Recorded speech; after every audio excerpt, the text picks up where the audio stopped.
Hello friends, स्वागत है आपका सीएल साइंस क्लासेज की यूट्यूब चैनल पर। आज मैं आपको जानकारी देने जा रहा हूँ धातु का वायु में दहन किस प्रकार से होता है और सोडियम और पोटेशियम धातु को केरोसिन के तेल में किस प्रकार से रखा जाता है। तो इनकी अभिक्रिया के बारे में बताऊंगा। इस वीडियो के अंदर आपको सारी जानकारी दूंगा, लेकिन पसंद आए वीडियो तो लाइक, शेयर और सब्सक्राइब जरूर कीजिएगा। तो चलो अपन अपना वीडियो स्टार्ट करते हैं। धातु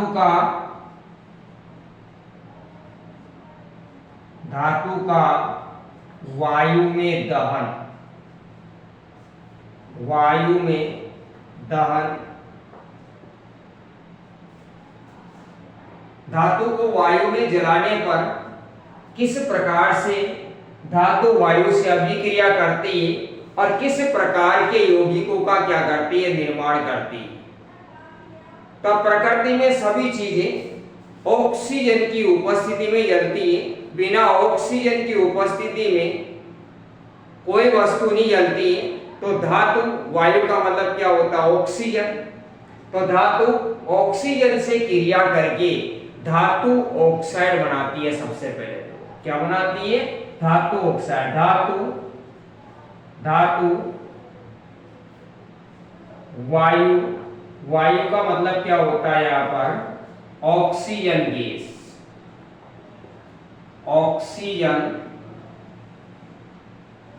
गैस। तो धातु वायु से क्रिया करती है और क्रिया करने पर क्या बनाती है, धातु ऑक्साइड बनाती है। धातु ऑक्साइड बनाती है और साथ में कौन सी गैस देती है, हाइड्रोजन गैस देती है। सॉरी, तो धातु ऑक्साइड का क्या करती है, निर्माण करती है। अब इसके बाद लाइन में लिख देता हूं आपके लिए मैं कि धातु ऐसी कैसी लाइन में लिखनी है आपको कि धातु वायु से क्रिया करके धातु ऑक्साइड का क्या करती है, निर्माण करती है। तो धातु वायु से क्रिया करके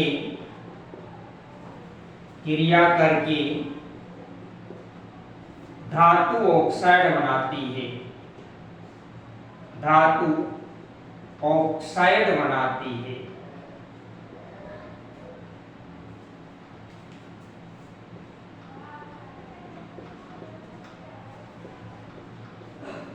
अब इसकी समीकरण देखते हैं अपन। धातु ऑक्साइड किस प्रकार से बनता है, यानी मैग्नीशियम धातु को, ये मैग्नीशियम धातु है, मैग्नीशियम धातु को वायु में जलाया जाता है, ऑक्सीजन की उपस्थिति में जलाया जाता है। तो मैग्नीशियम ऑक्साइड का क्या होता है, निर्माण होता है। समीकरण संतुलित नहीं है अपने पास, यहाँ पर 2 है तो इधर भी कितना करना पड़ेगा, 2 करना पड़ेगा। तो आगे क्या लगा देंगे अपन, 2 लगा देंगे। इसके आगे भी क्या लगा देंगे, 2 लगा देंगे। तो ये मैग्नीशियम धातु ऑक्सीजन गैस के साथ क्रिया करती है और क्रिया करके मैग्नीशियम ऑक्साइड का क्या करती है, निर्माण करती है। तो Mg को क्या बोलते हैं अपन, मैग्नीशियम धातु। इसको बोलते हैं अपन मैग्नीशियम धातु। O2 को अपन बोलते हैं अपन ऑक्सीजन गैस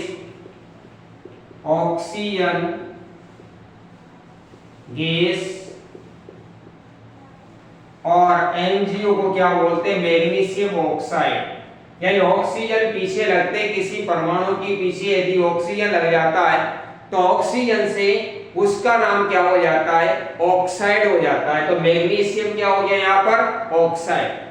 तो मैग्नीशियम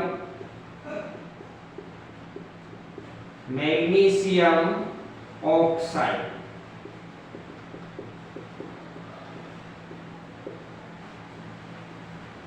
इसी प्रकार से देखते हैं अपन सोडियम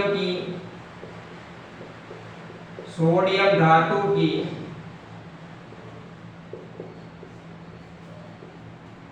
वायु से क्रिया,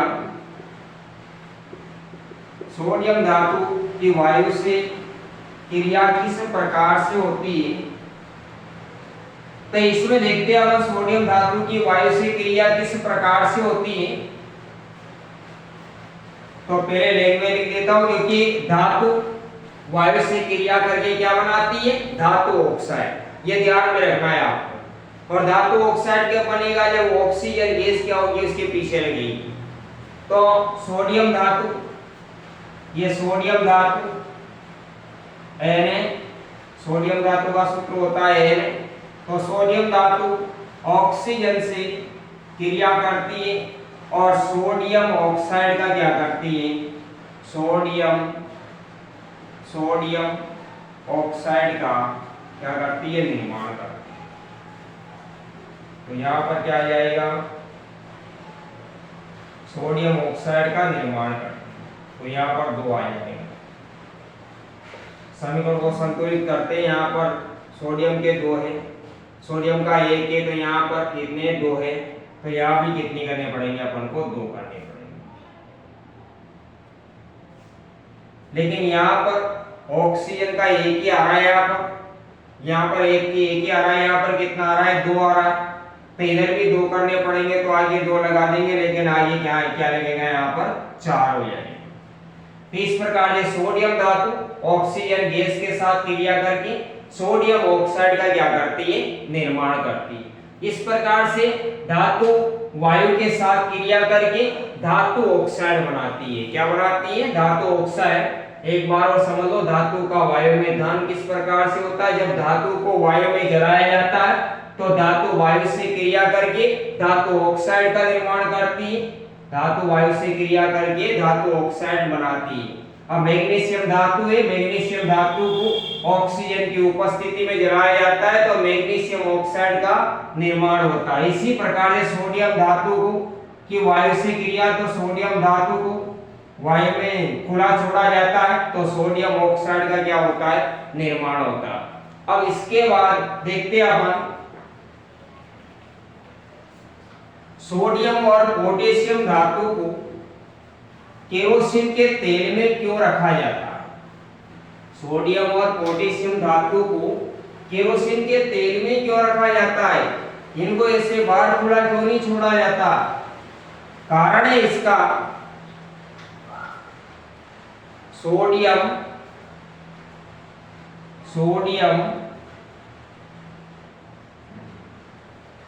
व पोटेशियम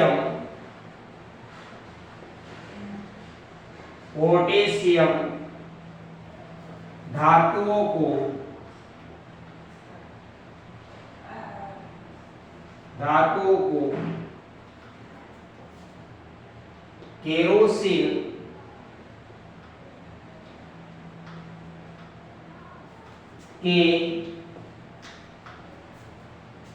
तेल में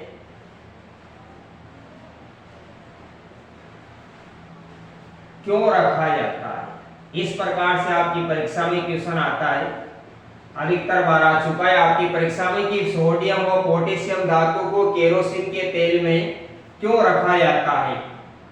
ऐसा का ऐसा है आपकी क्वेश्चन आता है परीक्षा में।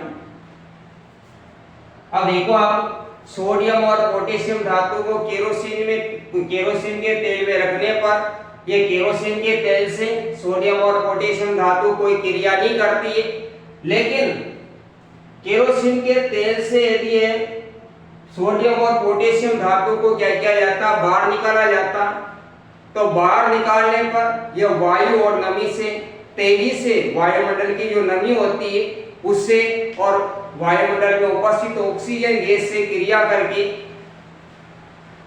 और आग पकड़ लेती है। इस वजह से सोडियम और पोटेशियम धातु को किस में रखा जाता है, केरोसिन के तेल में रखा जाता है। तो यहां पर आंसर लिखेंगे अपन इस क्वेश्चन का, क्योंकि सोडियम व पोटेशियम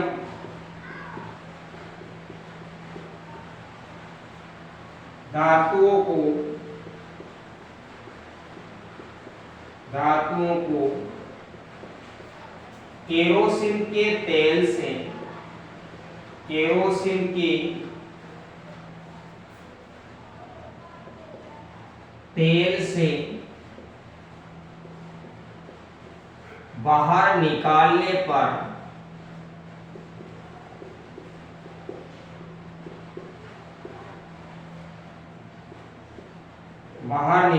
पर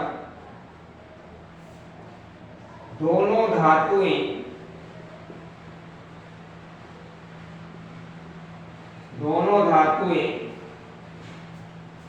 वायुमंडल की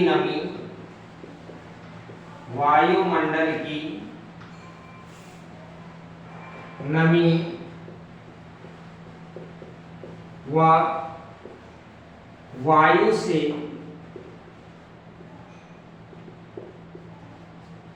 वायु के साथ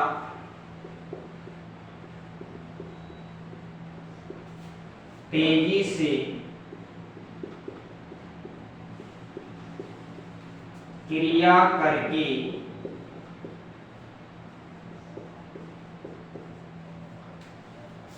आग पकड़ लेती है।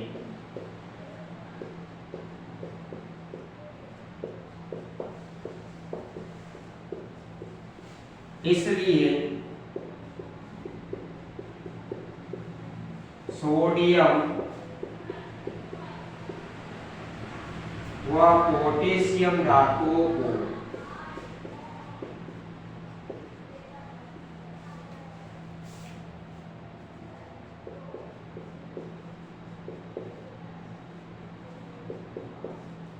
केरोसिन तेल में